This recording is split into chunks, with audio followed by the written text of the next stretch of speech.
Olá, olá pessoal, sejam bem-vindos ao nosso canal do YouTube. Eu sou o professor Rafael Paiva, aqui ao meu lado a professora Vanessa Paiva, e hoje nós temos um convidado especial, aliás, mais do que especial aqui no nosso canal, o nosso amigo, o grande, diria que um dos maiores advogados familistas do país, que é o nosso amigo Conrado Paulino da Rosa. Tudo bom, Conrado? Como é que você está? Eu queria que você se apresentasse e falasse um pouquinho sobre o seu trabalho. Então tá, quero agradecer então aos meus amigos Rafael e Vanessa então, pela oportunidade de a gente estar trocando e de, querendo ou não, estar recebendo vocês na minha casa, né, nesse momento, né? Estou aqui tomando um chimarrão, começou o frio aqui no Rio Grande do Sul, já dá para acender lareira, tudo. Então, então em casa, como tu bem falou, eu sou advogado com atuação apenas em direito de família, sou autor de diversas obras e, acima de tudo, né, Rafael, eu sou um apaixonado pelo que eu faço, e eu acho que é o grande ingrediente de qualquer situação profissional é realmente a gente amar o que faz, né? Acho que esse é o principal. Pois é, pois é. E o direito de família que é um direito apaixonante, né? A Van gosta muito. Eu sou da área criminal, né, Conrado? Eu não sou tão chegado no direito de família, mas confesso que é um ramo do direito muito importante e que tem tantos problemas para serem resolvidos, principalmente agora, em tempos de Covid, de pandemia. Imagino que você também deve estar ficando louco aí. Também quero aproveitar para agradecer a sua disponibilidade, estar aqui falando com a gente, se voluntariando, ajudar essa quantidade de advogados, advogados novos, advogados que têm tanto medo, tanta insegurança para atuação na área profissional, que muitos deles, infelizmente, muitos inclusive vocacionados, acabam desistindo de exercer a advocacia porque não tem esse suporte, não tem essa ajuda no começo da carreira. Então, obrigado, meu amigo, por você estar aqui ajudando a gente. E vamos então falar de direito de família, vamos falar de prática no direito de família. Eu queria que você me começasse falando o seguinte: qual que é o seu maior desafio na área de família, como advogado da área de família? O que que você encontra mais problema na hora de você atuar?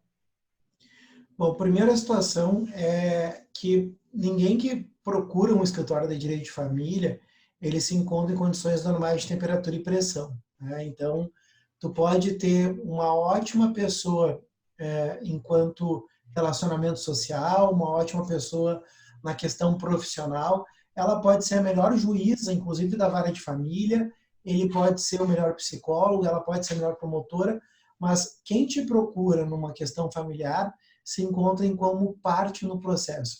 E quem está em parte não está inteiro. Ou seja, quando a gente lida com as questões emocionais, são esses restos de amor que batem às portas do Poder Judiciário e que precisam ser administrados. Então, a grande questão é a gente entender que o cliente está passando pelo pior momento da sua vida. Quer numa situação de uma ruptura de uma união estável de um casamento, ou também numa situação de direito sucessório onde a pessoa perdeu alguém que ama. E tu tem uma questão de um luto que é emocional e que tradicionalmente a faculdade de direito não prepara o profissional para as questões emocionais. A gente tem, por uma grande carga de matéria, a impressão de que eu saber tudo aquilo que está no Código Civil e no Código de Processo Civil me habilita a ser um bom profissional. Mas a grande verdade é que a inteligência emocional ela é muito importante. Até porque, né, Rafa, se a gente não pensar dessa forma, a gente corre o risco desse profissional ele acabar se aliançando com o cliente. E isso é muito arriscado, pelo fato de que todos nós, advogados, fizemos um juramento ético no momento em que pegamos a nossa carteira, né? E tu tem, na maioria das vezes, crianças e adolescentes que estão nesse meio. E nessa questão emocional, muitas vezes, a pessoa vai usar, porque eles que têm uma história de vida, porque a grande peculiaridade do processo de família é que as pessoas passam a agir como inimigos. Só que esses inimigos, eles se conhecem como ninguém. Tanto que tu pode perceber que numa discussão conjugal, nenhum xingamento é tão ruim do que a pessoa te olhar e dizer assim, ó, tu é igual ao teu pai. Alguém para te dizer isso, gente, isso é muito pior que ser chamado de corno, né? Porque assim, corno qualquer pessoa pode te chamar. Agora, assim, Alguém para te dizer isso é porque te conhece. E o requinte de Aí. crueldade do processo de família é que os inimigos se conhecem como ninguém e vão usar isso como um instrumento de vingança, seja na partilha dos bens, porque a questão da partilha dos bens é uma operação matemática que as pessoas aprenderam lá no ensino fundamental. Bom, é dividir por dois. Por que não consegue? Pela questão emocional. E Sim. quando tem filhos, daí as pessoas vão usar os filhos como instrumento de batalha. E aí Legal. é o cuidado que nós, profissionais, precisamos ter de não criar essa aliança com o cliente como foco de ser um instrumento de vingança. Porque a gente precisa acomodar esses sentimentos e muitas vezes a gente serve como um modulador de comportamento, ou seja, mostrar para a pessoa que aquilo que ela está fazendo não é bom e que isso não vai gerar nenhum fruto positivo, principalmente para os filhos. Então eu vejo que o maior desafio realmente é a gente conseguir compreender que o advogado, e assim como o promotor, o juiz de família, nós somos a parte técnica e a Sim. questão emocional do cliente. Agora, então quer dizer que tu não te envolve com as causas? Não, não é isso. Não tem como. Mas, Não tem não, como não se envolver. exatamente. Mas agora não quer dizer, e daí tem muita gente que diz assim, né? Principalmente o aluno de pós-graduação, que está no início da carreira. Tá, mas tu consegue dormir de noite? Óbvio que sim, né? Pelo fato de que a gente vai dar o máximo, mas agora a vida não é a nossa. Ou Sim. seja, eu vou me entregar o máximo para aquela causa, mas eu preciso estar inteiro em todas as minhas atividades. Porque eu consigo, e eu acho que o tempo vai te fazendo isso também, é como se fosse umas chavinhas, assim, eu tenho como um seletor, né? Eu, no momento em que eu estou professor, eu estou inteiramente professor. Então, o meu celular está no modo avião, eu ali vou me dedicar para aqueles alunos que estão naquela turma, ou nesse momento eu vou me, assim como eu estou agora, me dedicando a todo mundo que segue o canal de vocês. Então, naquele momento eu não estou advogado, assim como eu não estou honrado enquanto pessoa. Agora, quando eu estou advogado, bom, é total atenção. Só que a gente não pode esquecer que nós também somos filho, nós somos marido, nós somos pais. Então, na verdade, assim, não adianta eu querer cuidar da família dos outros sem cuidar da minha. É. E sem eu me cuidar também, porque a questão terapêutica é algo que o Brasil em si tem uma grande resistência. E nós que lidamos com pessoas, tu tem que ter uma plena saúde mental. Então, eu vejo que terapia tinha que vir na água encanada, todo mundo tinha que fazer terapia. E nós, de carreira jurídica, tinha que ser obrigatório demonstrar a frequência da terapia. Por quê? Porque se eu não estou bem com os meus sentimentos, talvez eu projete nos casos em que eu atue a minha frustração. Né? Ou Verdade. seja, eu daqui a pouco tive um abandono paterno, quando eu verificar um processo que existe isso, eu vou espelhar a minha vida e a minha raiva naquela causa. E daí a importância da questão emocional. E isso é o grande ingrediente que eu vejo que faz a diferença no dia a dia do profissional de família. Muito bom. Bacana. Quem procura, né, esse advogado, eu adorei essa frase, né? Quem é parte não está inteiro, né? É isso mesmo. Quem procura normalmente está num momento de desespero, né? A gente sente isso. Como que é a sua consulta como advogado quando chega... Primeiro você faz para homem e para mulher, né, o Conrado? Quando chega aquele cliente para conversar com você, aí no Sul, vocês têm o costume de cobrar a consulta? Sim. Primeira situação, né? A gente tem que valorizar o conhecimento. Vou pedir licença para tomar um chimarrãozinho, estou Fique à em casa, vontade, né? claro. Como a gente diz aqui no Rio Grande do Sul, vamos mateando e vamos conversando. Boa. Mas o primeiro passo para o cliente te valorizar é o profissional se valorizar. Esse é o primeiro passo. E eu não atendo ninguém no meu escritório sem cobrar consulta. Por quê? Boa. Para eu dar a consulta, eu precisei... E assim, eu trabalho desde os 14 anos, né? E tá assim, a gente até tira aqui, aproveita para tirar um estigma, porque eu escuto muito dos alunos, assim como vocês também devem escutar, nossa, não tem ninguém no direito. Então, como é que eu vou começar a advogar se eu não tenho ninguém no direito? Gente, eu não tenho ninguém no direito. Né? Eu tive um pai, meu pai foi policial civil, minha mãe é professora da rede pública. Então, assim, eu não tive ninguém para pegar e abrir um escritório para mim. Verdade. Então, assim, eu comecei do zero, eu trabalho desde os 14 anos. Vendi bandeira, fui atendente da Brasil, de uma empresa de telefonia. Então, assim, eu era aquelas pessoas que as pessoas tinham no telemarketing. Pois é, foi assim que eu paguei durante algum tempo a minha faculdade. Legal. Comecei do zero. Agora, a questão é, quando a gente tem uma situação de saber onde é que a gente quer chegar, bom, daí eu não vou descansar enquanto eu não atingir isso, né? Então, assim, esse é o primeiro foco. E a grande questão, então, é o que eu procurei fazer é, vou me qualificar.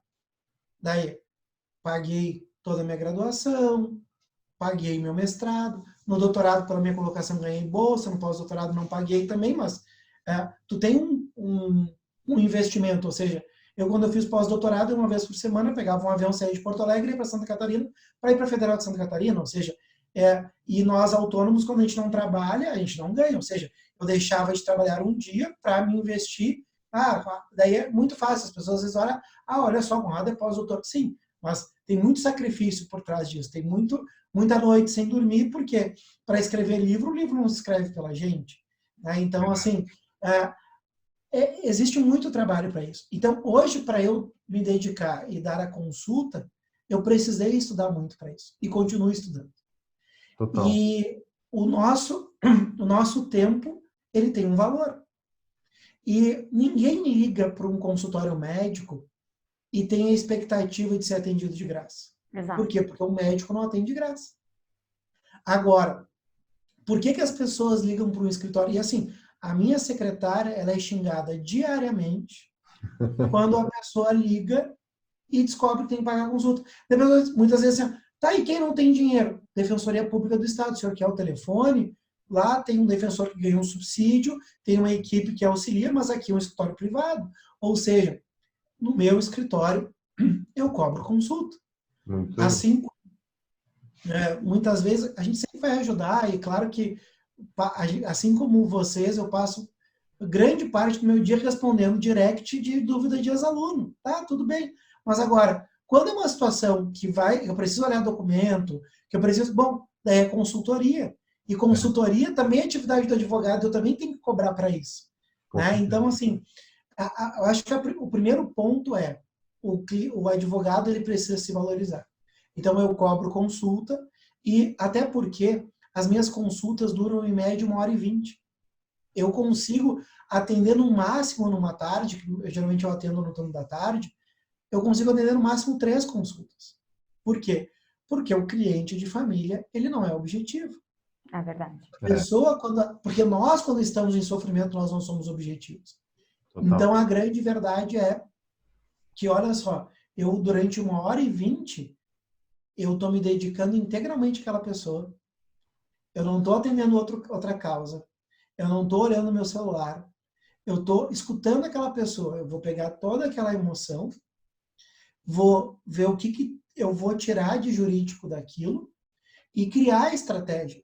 Porque não quer dizer que necessariamente eu vou propor ação, não quer necessariamente, porque eu tenho muita consulta preventiva. A pessoa que vai se casar, ou a pessoa que está pensando em se divorciar. Sim. Então, assim, bom, eu não posso espelhar minha advocacia apenas no demandismo, né? Porque, aliás, a nossa cultura de prevenção, tudo que eu desejo é que a pessoa não precise de mim. Uhum. Porque eu não lido com assuntos fáceis. A única questão que são causas felizes é uma adoção. É verdade. Um filho socioafetivo reconhecido. Mas o resto, eu só lido com desgraça. Então, eu lido com a infelicidade humana. Bom, qual é o meu papel? Eu tenho uma visão que o advogado de família, ele nasceu para ser descartável. Eu tenho que auxiliar aquela pessoa naquele momento, criar autonomia para que ela ande com as próprias pernas. Ou seja, eu sempre procuro ter uma atuação que ela seja o mais breve possível para justamente não criar dependência. Porque senão é muito fácil tu consultar aquela pessoa, né? Então, assim, porque senão, às vezes, daí é um novo divórcio. E eu me lembro que uma vez era uma cliente que, quando eu fui contratado, alimento já estava resolvido, guarda dos filhos também, só faltava a partilha. E eu, ao longo da atuação, eu notei que o grande motivo da partilha não ter sido resolvida era o comportamento dela. E daí eu comecei a criar ferramentas para que ela pudesse pensar, né? E daí, quando ela foi assinar o acordo, ela disse, tá, Conrado, eu vou assinar, mas daí tu não vai me abandonar, né? Ou seja, ali ela tinha agora uma nova relação. Ou seja, sim, eu vou te abandonar, porque a nossa relação acabou, foi bom enquanto durou, que bom, né? Então vai pro seu lado. Mas veja, claro que a gente tem um papel, muitas vezes, de ser até coaching financeiro. Sim. Porque quem nunca administrou dinheiro vai ter que aprender a administrar dinheiro. Coach de carreira. Bom, às vezes a pessoa tem qualificação e olha para a vida e diz assim, é difícil, né? Como a vida é sofrida. Porque agora, essa época de coronavírus, os pessimistas estão em êxtase. Sim. Então mesmo. A pessoa sempre vai olhar para o copo pela metade e o pessimista vai dizer que ele está meio vazio. Né? Olha, por mais difícil que tudo seja, eu sempre tive uma visão muito otimista. Eu tive uma amiga que ela tinha uma frase que ela já faleceu faz 10 anos, mas eu uso muito essa frase dessa minha amiga, que ela dizia que quando ela ganhava uma caixa de esterco, ela ficava procurando um cavalo. E eu sou muito assim, né? Porque eu vejo assim, tá difícil, tá difícil, bom, vamos ver o que a gente vai tirar daqui. Eu vejo que é isso que a gente tem que fazer, ou seja, o grande papel do advogado é a ser valorizado, mas para se valorizar, em primeiro plano, é o grande caminho aí para que o cliente possa ter também essa imagem do advogado. Tem que cobrar a consulta, exatamente. É isso que a gente prega muito, a gente tenta colocar na cabeça, principalmente do jovem advogado, porque ele vem com aquele resquício de que falaram para ele que ninguém cobra consulta. Mas aí, se cobrar, vai perder o cliente. E a gente sempre fala assim, cliente que vem, né, só porque você não está cobrando a consulta, ele não é cliente bom. Se ele não tem o dinheiro para pagar a sua consulta, ele não vai ter para os seus honorários, para as despesas processuais. Então, aí você tem que encaminhar para a defensoria, porque é o caso, né? E posso continuar aqui uma pergunta? Pode, que eu fiquei bastante dúvida, porque o cliente, eu atuo bastante na área da família também, e é bem complicado, porque o cliente, ele cria esse vínculo mesmo. E a gente tem o nosso horário de trabalho, vamos dizer assim. Mas para aquele cliente de família, e é só esses que me procuram 9 horas da noite, né? 6 horas da manhã tem uma mensagem chegando já. Você cria algum ambiente que limite um pouco mais, porque eles são muito, muito dependentes. Eles têm dúvida de tudo, eles têm medo que vai dar alguma coisa errado. E eles usam muitas vezes, e eu percebo também, os filhos e o processo todo como instrumento de vingança. A gente vive falando isso, né? Sim.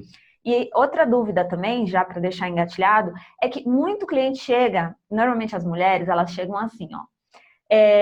Eu descobri que meu marido tem outra. Eu ainda não terminei, tá, com ele. Só descobri que ele tem outra porque eu coloquei um detetive particular. Eu não sei nem quanto pagou de detetive, mas deve ter pago uma nota. E eu só quero saber o seguinte, quanto que eu vou receber de danos morais? Porque eu consegui comprovar que ele me traiu. Eu falo, gente, mas você gastou dinheiro à toa, né? Como que você explica juridicamente, mas sem o juridiquês, que a traição por si só ela não seja dano moral?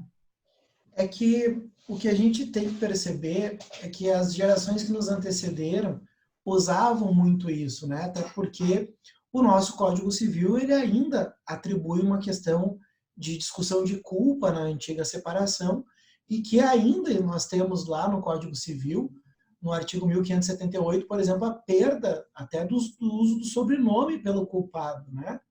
E então, veja, por muito tempo ficou toda essa lógica de discutir culpa, que a jurisprudência afastou, e desde 2010, veja, nós já temos 10 anos da emenda constitucional número 66, que facilitou o divórcio no Brasil, e que hoje o divórcio ele é simples e direto, é um direito potestativo, inclusive que pode ser pedido de forma antecipada, mesmo antes da citação, aplicando-se o 356 do CPC da resolução parcial de mérito.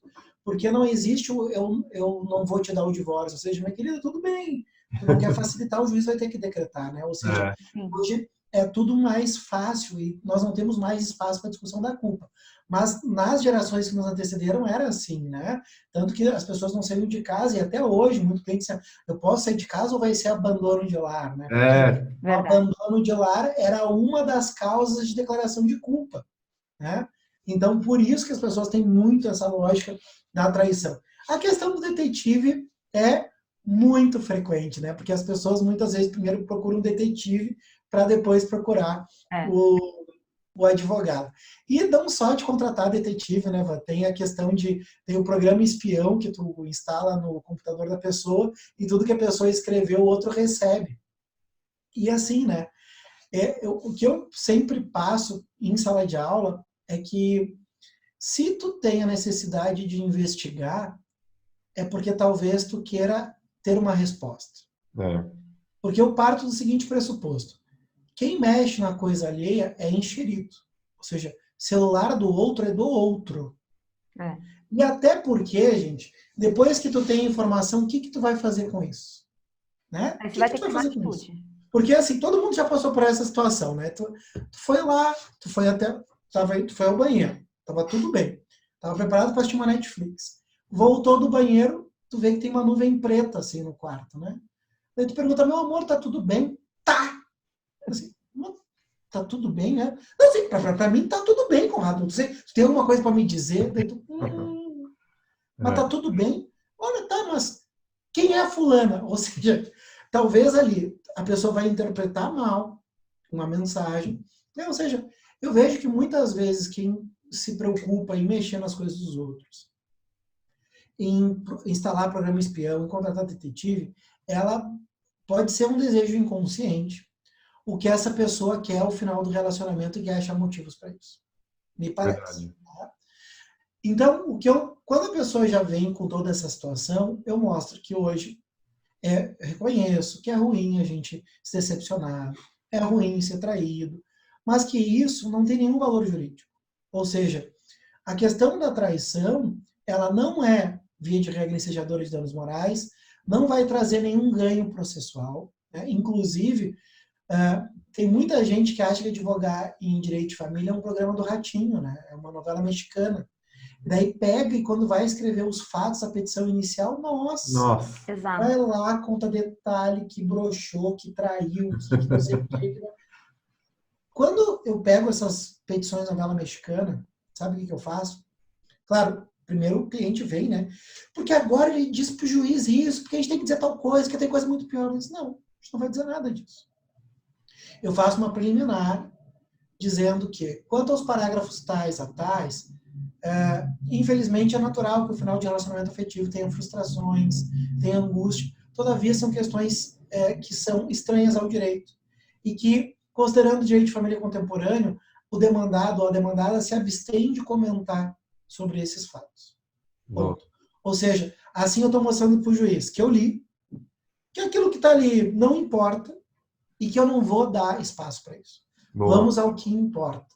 Né? Ou seja, é isso que eu faço. Então, é a primeira situação.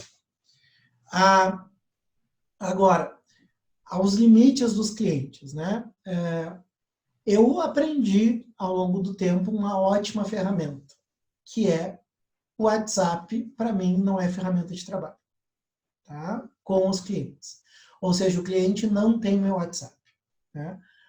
Conrado, mas por quê? Por que não? Porque o meu horário comercial é das 9 ao meio-dia, da 1h30 às 6. Tá, mas se tiver uma urgência... Bom, eu não advogo, por exemplo, quando envolve Maria da Penha. Tá. Eu sou advogado criminal, eu não faço Maria da Penha. Mas daí se tiver alguma confusão na entrega das crianças. Bom, eu já deixei tudo estabelecido para que isso acontecesse. Ou seja, e mesmo se tiver algum estresse agora, eu não vou entrar com medida no plantão. Vai poder esperar até segunda-feira às 9 da manhã.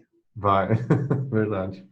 E a minha falecida avó, ela dizia assim, tá muito irritado, vai dormir que os anjinhos te acalmam. Ou seja, até segunda-feira de manhã os anjinhos já acalmaram bastante. Porque senão, sabe o que acontecia, Van? Sexta-feira, 9 da noite. Chega o ex ou a ex com um carro novo.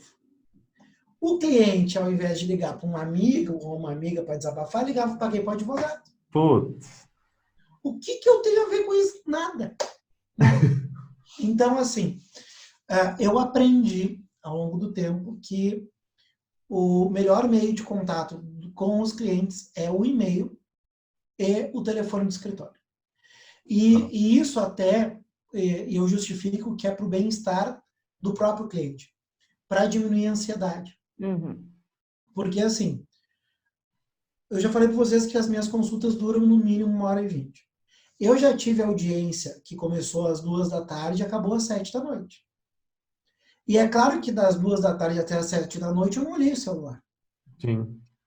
Agora imagina se o cliente tivesse mandado uma mensagem ao e-mail, que possivelmente eu já estava com o cliente da audiência. Uhum. E eu só vou responder às 7h30, essa pessoa que mandou mensagem diz, o Conrado não trabalha. Olha aí, não me responde, porque eu não sei o quê. Então, o que eu convenciono com o cliente? Eu falo diretamente, porque eu acho que tudo que começa bem, termina bem. Eu digo o seguinte, faz quanto tempo a gente está conversando? 1h10, né? Pois é. Em algum momento o senhor viu eu pegar o celular? Não, né? Pois é. É por isso que eu não uso o celular como ferramenta de trabalho. Então o senhor vai ligar lá para a minha secretária, porque a minha secretária vai lhe dizer, olha, ele está em atendimento agora, e logo em seguida já tem um outro atendimento. Ele vai retornar a sua ligação às 5h. Ou seja, o meio de contato dos clientes comigo é via telefone do escritório, onde a minha secretária vai dizer exatamente que horas eu vou dar o retorno, e também o e-mail. Né? Então, essa foi a melhor solução para acabar com essa lógica de mandar um WhatsApp meia-noite, às 6h, né? Ou seja, mas a pessoa não quer. Bom, então eu não vou ser advogado dela. Né? Ou seja, eu sei que essa é a melhor forma do meu trabalho. Sim. E aqui, gente, acho que até o Rafa falou uma questão muito importante. Eu sei que a gente tem uma angústia, né? Dizer, mas eu vou perder o cliente. Bom, a gente tem que ver que a gente precisa ter bons clientes. É. E tu precisa fazer uma modulação do comportamento. Como vocês disseram, mas ninguém cobra consulta. Bom, mas eu cobro. Ou seja, se na comarca do colega não se cobra, bom, tem que ter alguém que vai cobrar. E cá entre nós, isso gera uma questão interna no cliente também, diz assim, tá, mas peraí, por que aquele lá cobra e todo o resto não cobra? Né? Então, assim, o ser humano gosta do que é caro também, né? Verdade. É verdade. Ativa um gatilho no cliente muito forte, porque é a mesma coisa nós, né? Nós também somos consumidores. Quando a gente vai no médico, por exemplo, imagine você ir no médico e cobra R$50 e o outro cobra 500, R$1.000. Qual que é aquele que você tende a valorizar mais? É o de R$1.000, o de R$500. Ou pelo menos o que você quer que te cuide, né? Exatamente. Então, assim, sensacional. Adorei essas dicas. E eu queria te fazer uma pergunta que você falou aí no meio, e é uma questão que sempre aparece. Quando tem o divórcio, tem a questão da guarda e das visitas. Aí vira e mexe tem esse problema, né? De não pegar na hora certa, ou de repente, não entregar na hora certa. Você já deixou claro que não atua nessas questões de forma urgente, mas existe alguma medida que o advogado pode tomar para tentar resolver esse descumprimento constante, não uma vez, mas constante da decisão? Primeiro plano é que eu não entro com medida de busca e apreensão, né? Porque a busca e apreensão, ela gera mais um trauma na criança. Sim. Imagina, oficial de justiça, força policial, os vizinhos vão olhar, ou seja, olha o trauma na vida dessa criança, né? E eu, independentemente de ser o homem ou a mulher que me procura, na primeira consulta eu já aviso que eu não sou advogado dele ou dela, eu sou advogado do filho. Legal. E falo isso porque eu já alerto que eu vou dizer coisas que talvez essa pessoa não quer ouvir. Porque a pessoa também ela tem uma expectativa de como ela está pagando o advogado, que o advogado vai dizer o que ela quer. Eu digo, aqui funciona como na medicina. Se o senhor procura um médico, o médico tem que dar um diagnóstico muito real. Com certeza. E eu aqui também tenho que dar um diagnóstico real. Ou seja, eu tenho que lhe dizer aquilo que os tribunais decidem e o que é melhor para o seu filho. Então, eu vou ser muito direto e reto em qualquer situação. E eu aviso isso já desde a primeira consulta, que eu sou advogado do filho, porque muitas vezes eu tenho que proteger esse filho dos próprios pais. E, embora o Estatuto da Ética permita, eu deixo no meu contrato, assim como no meu contrato eu proíbo o contato via WhatsApp e via qualquer rede social, e no parágrafo único eu coloco que em caso de descumprimento, o cliente tem que pagar uma multa de o equivalente a 2 consultas em condições excepcionais pela tabela de honorários vigente, ou seja, eu coloco já a questão do descumprimento, como vai ser ressarcido. Legal. Eu coloco no meu contrato também que, se o cliente não seguir as minhas orientações, eu renuncio ao mandato. Então, Legal. eu já coloco no contrato. E por quê? De nada adianta eu me esforçar ao máximo se a pessoa não segue as minhas orientações. Então, se ela não segue as minhas orientações, ela que advoga em causa própria, ela que procura um outro advogado. Então, o que eu faço? Eu percebo lá que o cliente está com atitude de alienação parental. Eu pego, chamo esse cliente no escritório, imprimo a Lei 12.318 e digo, olha só, eu não estou dizendo que tu é um alienador, eu não estou dizendo que tu é uma alienadora, longe de mim dizer isso. Mas lembra o que tu fez aquele dia? Pois é, está aqui na lei e o juiz pode dizer que tu é alienador. E aqui estão as medidas que o juiz pode aplicar. Então, assim, ó, eu estou te avisando, estou te advertindo que não é mais para tu fazer isso. Eu já tinha conversado contigo sobre isso. E lembra que quando a gente assinou o contrato, tu assumiu o compromisso de seguir as minhas orientações. Faço isso. Ele sai do meu escritório, eu mando um e-mail para formalizar. Boa. A segunda vez, ele já é notificado pelo cartório dos documentos que eu não sou mais meu advogado. Então, eu faço isso por quê? Porque eu preciso proteger essa criança. Agora, mas daí se tu abre mão dessa causa, tu vai perder os honorários finais da partilha, que é o filé. Claro, o honorário final é o filé da advocacia de família. Ah, mas daí tu vai perder isso? Perco. Porque eu perco aquele dinheiro, perco de atuar naquela causa, mas não perco a credibilidade perante o juízo promotor. Não perco aquilo, a coerência com que eu falo e com que eu escrevo. Então, isso tem um sentido de multiplicação. Porque as pessoas sabem que o meu procedimento é esse. E tanto que o juiz já sabe que quando eu renuncio é porque alguma coisa aconteceu. Boa. Dá uma queimada no cliente já, né? E nessa forma, né, eu sou o dono do processo. Eu vou escrever o que eu acho que eu vou escrever. Agora, tem muita gente dizendo, tu vai colocar na petição isso. Não. O cliente não revisa a minha petição. Eu que sou advogado, não tem isso de revisar a petição. Eu posso, numa petição inicial, chamar o cliente para discutir os fatos, para ficar muito pouquinho, porque, afinal de contas, na questão do reconhecimento de solução de união estável, a questão fática é muito importante. Mas agora, o dono da petição sou eu. Depois que eu protocolei, é que eu mando para o cliente se quiser. Agora, ninguém se mete na minha petição. Ah, mas tem um amigo meu que é formado de direito, mas, então, ele pode ser teu advogado, não eu. Então, isso eu já deixo muito claro. E daí, nessas questões de descumprimento, o que eu costumo fazer? Eu peço a imposição de astrentes, que é a multa pelo descumprimento, para não ter a busca e apreensão. E eu faço uma sacada, porque tem muito juiz de família que não gosta de aplicar astrentes, dizendo que um dos genitores não pode enriquecer às custas do outro. Claro que ninguém enriquece com salário mínimo, mas tem muito juiz de família que não gosta de aplicar astrentes. Sabe o que eu faço? Quando eu peço as astrentes, eu já digo uma instituição de caridade que vai se beneficiar. Eu mostro para o juiz que eu não quero que, no caso do descumprimento, o meu cliente receba. Eu quero que uma instituição de caridade ela receba para mostrar que eu não quero aqui exercer uma questão que é da minha cliente. Não, eu quero exercer uma questão que é do filho. Então eu já deixo muito claro e uso isso nessa questão para forçar a convivência. Nossa. Muito legal. Uma excelente sacada, inclusive, para você conseguir, né? E para educar a outra parte, né? Que, olha, se você continuar fazendo, você vai desembolsar. Às vezes a pessoa só aprende quando mexe no bolso dela, né? Não tem jeito. Não, e tem outro fator que muitas vezes as pessoas reclamam das decisões judiciais, mas, gente, o judiciário é inerte.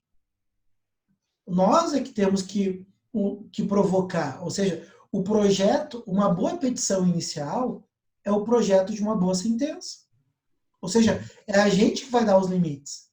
Então, toda vez que eu que eu me manifesto num processo, eu já dou uma orientação. Porque tem muitas vezes que eu vejo até em inventário, a pessoa pega e diz assim, pugna pelo processamento do feito. Gente, o que adiantou a tua petição? Nada. Todo mundo só perdeu tempo com a tua petição. Tem gente que acha também que o processo se ganha pelo número de petições. Está errado. Errado. Se tu encher de petição, o processo não acaba mais. Ou seja, tu precisa... A advocacia é estratégia. O cliente, como ele está emocionalmente envolvido, ele diz, tu tem que dizer para o juiz agora. Não, eu vou pegar esse documento. Quando for uma outra oportunidade, eu vou, calma, vai dar tudo certo. Ou seja, processo é estratégia. Total. E é por isso que a gente tem que verificar qual é a pertinência daquela petição. E quando eu me manifesto, eu já digo o que eu quero. Eu já dou as soluções possíveis. Então, porque, caso contrário, o processo não acontece. Então, toda vez que eu me manifesto, eu digo assim, eu quero tal coisa agora. Para não correr o risco de simplesmente ser uma petição inócua. Exato. Perfeito. E quando tem a questão envolvendo guarda, né? Então, a guarda é unilateral ou compartilhada, né? Hoje em dia, aplica-se mais a compartilhada, a unilateral é em casos extremos, né? E um dos pais, ou seja, aquele que é o guardião do menor, ele precisa morar fora do país. Como que tem sido essa discussão, né? Como que os pais conseguem chegar num senso comum, né? Ainda mais se, eu vejo muito isso, se a questão de levar o menor para fora for influenciar na educação, na vida, na qualidade de vida desse menor. Bom, a questão da guarda compartilhada, ela já existe no país há pelo menos 12 anos. Porque a primeira vez que nós tivemos uma alteração legislativa do artigo 1583 do Código Civil foi em 2008, pela Lei 11.698. O problema é que foi inserida a guarda compartilhada e as pessoas não entenderam o que é guarda compartilhada. Porque daí as pessoas começaram a achar que era uma guarda alternada. Para tentar minimizar isso, uma outra alteração legislativa em 2014, que foi a Lei 3.058. E o foco foi justamente tornar a guarda compartilhada, sem sombra de dúvidas, preferencial, a unilateral é excepcional, e tentar esclarecer que guarda compartilhada significa uma gestão compartilhada da vida dos filhos. Ou seja, guarda é igual gestão. Quando a pessoa fala de tempo, bom, tempo é um antigo direito de visitas, que hoje a gente chama de direito de convivência familiar. Então, guarda não é tempo, guarda é gestão, e seja qual for o modelo de guarda, a gente precisa atribuir uma residência base, a base de residência, e isso está muito claro no parágrafo 3º do 1583. Agora, o que acontece é o descumprimento da lei. Por quê? Porque tem muita gente que diz que não acredita em guarda compartilhada, que não funciona, que é difícil, mas, gente, está muito claro que guarda compartilhada é aplicada mesmo em caso de litígio. E eu tenho até um dos meus livros, que não está aqui em casa, que é Guarda Compartilhada Coativa, em que eu defendo justamente essa possibilidade e essa obrigação do juiz de impor a guarda compartilhada. Por quê? Porque guarda compartilhada é direito do filho, de que ambos os genitores decidam a sua vida. E isso porque a guarda unilateral, muitas vezes, dá muito poder a um dos genitores. Porque daí um deles decide sozinho e o outro se transforma num mero coadjuvante. Então, a guarda compartilhada é um direito do filho. Legal. Qual é o problema de tudo isso? O problema é que as pessoas costumam querer partir do pressuposto que a exceção é a regra. E o que existe por trás da guarda compartilhada é uma mudança de comportamento social. A gente está num país em que as pessoas mudam o comportamento pela lei. Veja a questão do preconceito racial, o quanto mudou. Não mudou porque a lei obrigou. Ah, Conrado, mas quem era racista não deixou de ser racista. Sim, mas hoje quem é racista não conta mais numa festa ao alto e bom som uma piada racista, porque tem medo. Então veja que a gente tem uma sociedade de mudança de comportamento com a lei. As pessoas já ouviram falar que a regra é guarda compartilhada, mas não sabem o que é guarda compartilhada e muitas vezes criticam a guarda compartilhada como se a criança não tivesse uma referência. Não tem nada a ver. A guarda compartilhada, então, é só uma divisão conjunta da vida da criança. E essa divisão conjunta, ela vai acontecer se eles morarem na mesma cidade, mas também se eles morarem em cidades diferentes ou em países diferentes. Porque eu estou convencido, e esse momento da pandemia, ele mostra isso. Eu me lembro que lá em 2013 eu lancei um livro que se chama iFamily, que era a possibilidade de criar vínculos familiares à distância, e lá eu trouxe uma frase que agora ela é muito pertinente: distância física não é distância afetiva. Ou seja, o fato de um pai estar em Londres e o outro genitor em São Paulo não quer dizer que não possa participar ativamente da vida do filho. Decidir onde é que vai estudar, decidir se vai fazer inglês ou francês, decidir o terapeuta da criança. Ou seja, a guarda compartilhada, ela precisa ser aplicada.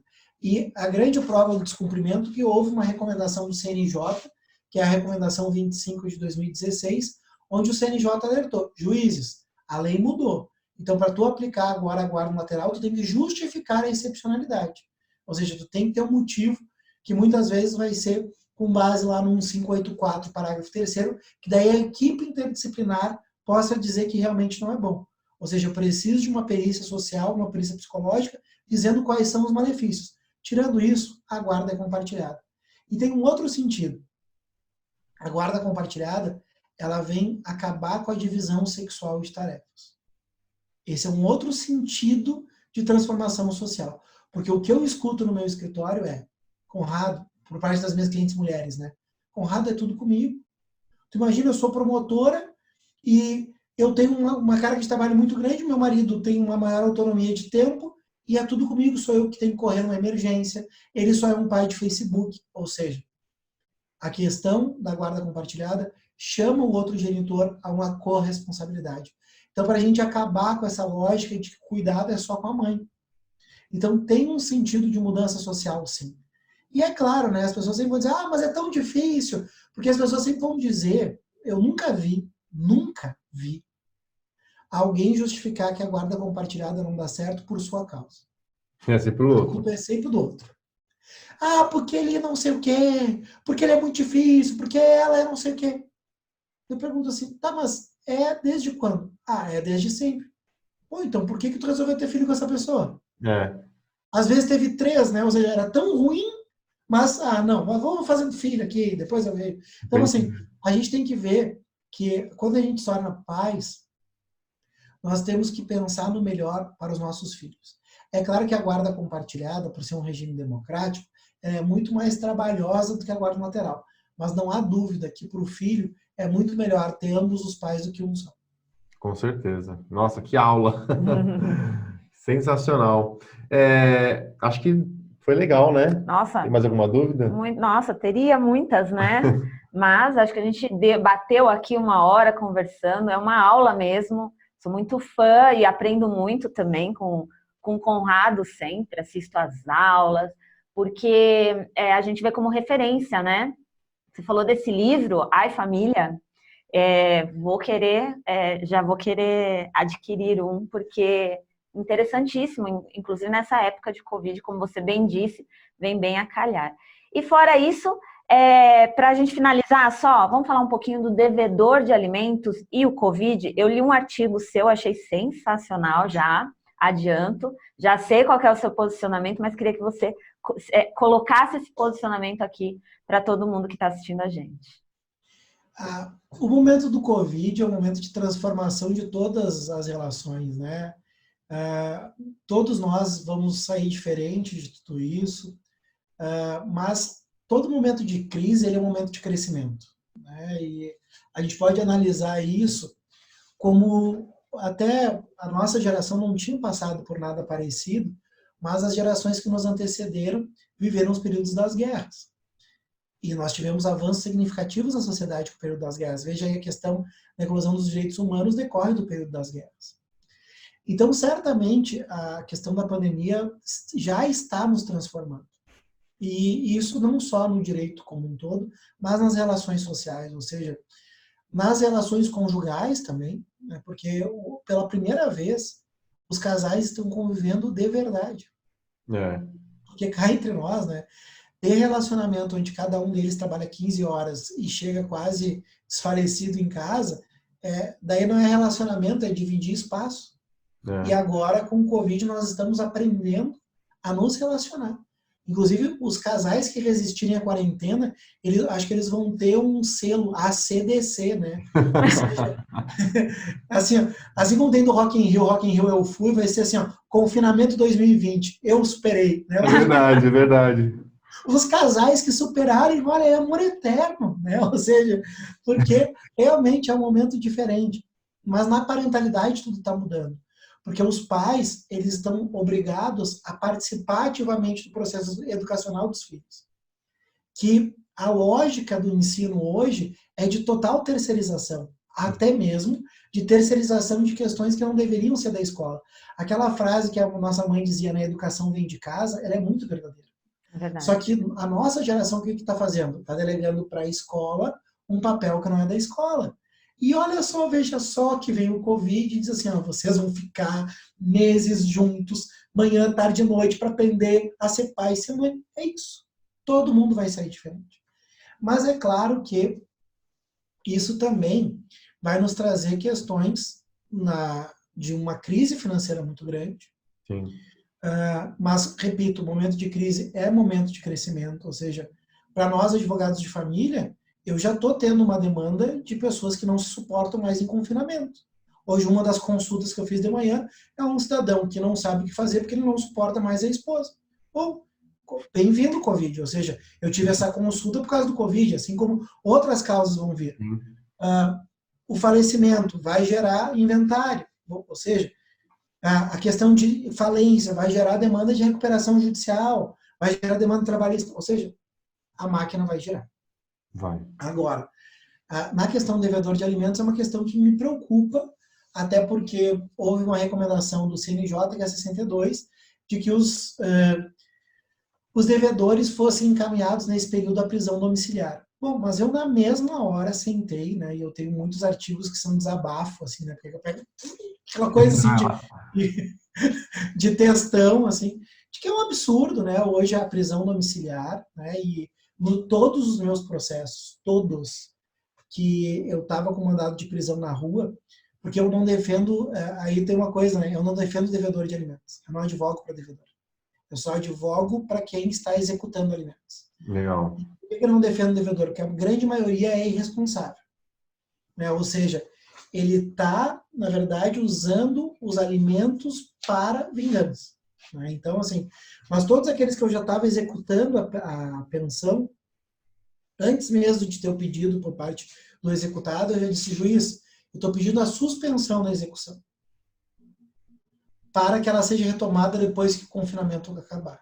Porque de nada adianta hoje o juiz determinar que o devedor de alimentos vai ficar em prisão domiciliar. Gente, prisão domiciliar eu tô, vocês estão, todo mundo tá.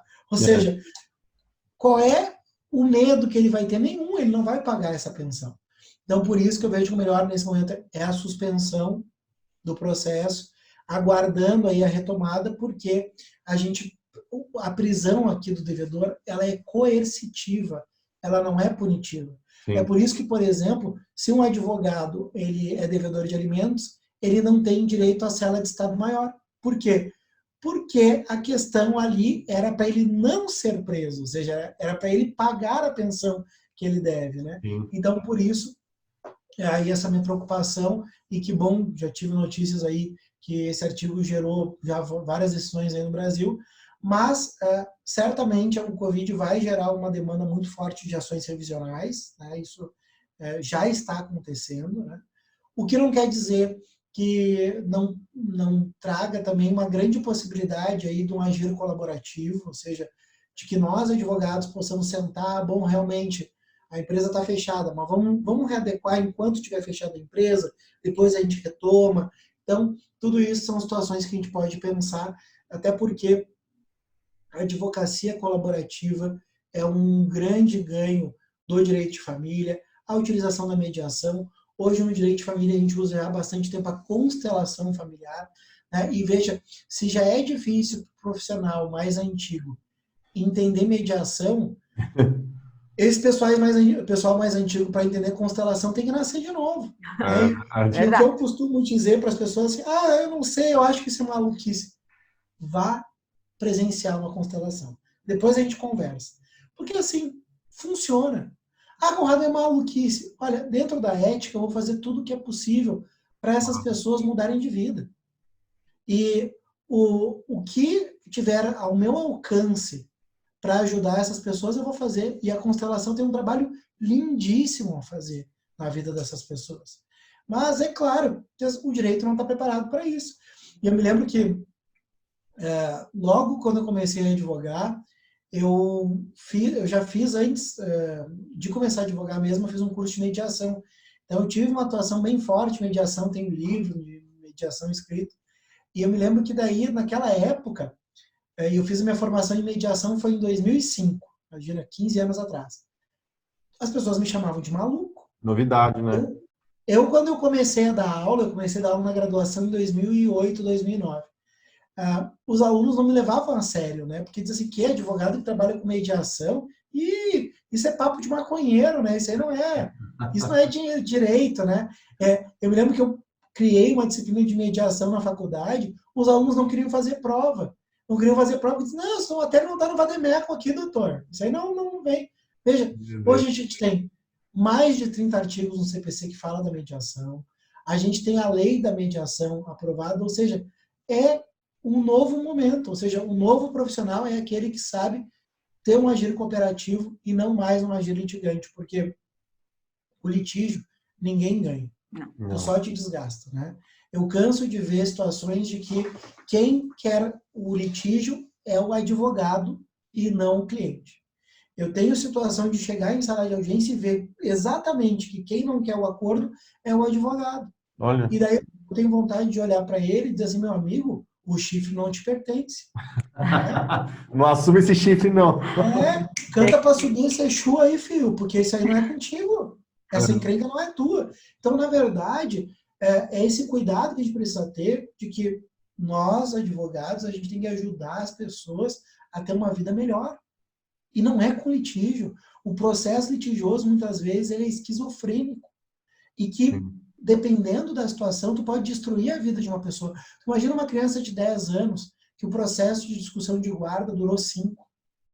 For metade da vida fora. Tu imagina uma herança onde a gente vai ter uma situação em que essa herança, eles estão há muito tempo litigando. Uma vez eu ouvi de um juiz, eu estava dando uma palestra no Maranhão, e a frase que ele usou é fantástica. A herança, ela funciona como um picolé. Que se os herdeiros eles não aproveitarem agora, não vai sobrar nada.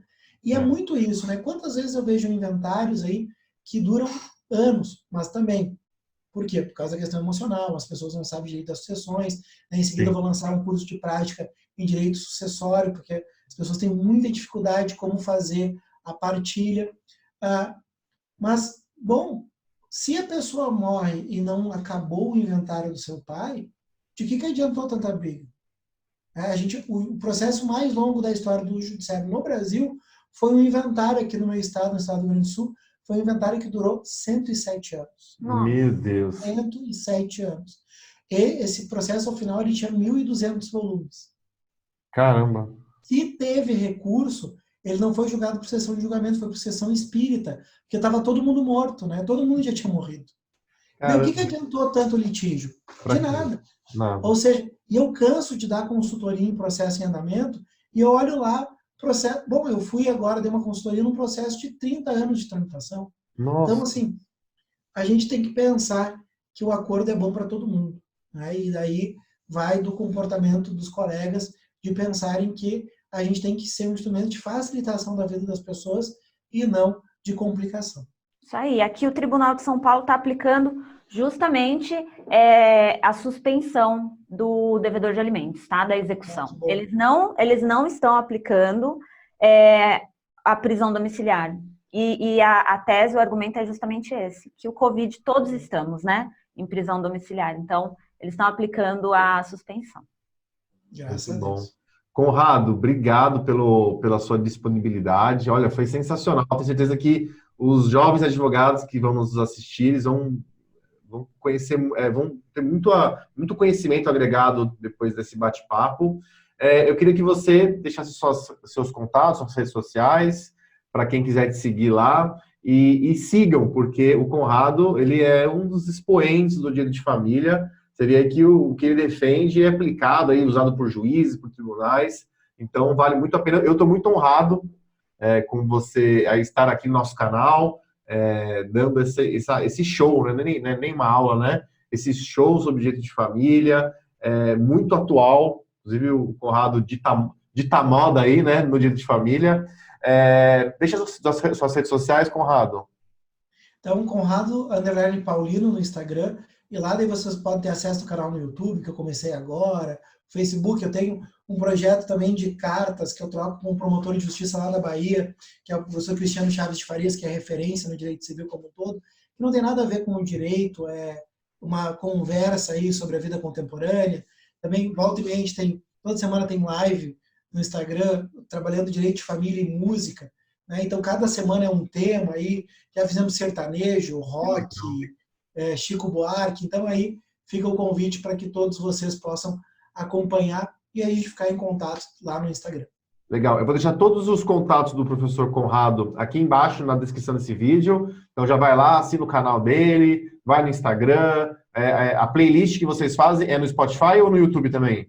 Eu tenho uma playlist que é Direito de Família e Música, que eu peguei várias músicas e fiz à luz do Direito de Família, e daí lá no meu Insta eu coloco cada tema as músicas selecionadas. Legal, show de bola. E Conrado. No Spotify e no Deezer. Isso, eu vou colocar todos os links aqui embaixo, na descrição desse vídeo. Conrado, muito obrigado pela sua colaboração. Foi uma honra mesmo e sensacional. Se você gostou desse vídeo, não esquece de curtir, comenta aqui embaixo se você teve algum insight a partir dessas explicações, se você ficou com alguma dúvida. E se você gostou, também não esquece de assinar nosso canal, ativar o sininho para receber as notificações. Muito obrigado pela sua atenção, um beijo, abraço, até mais. Tchau, tchau. Tchau.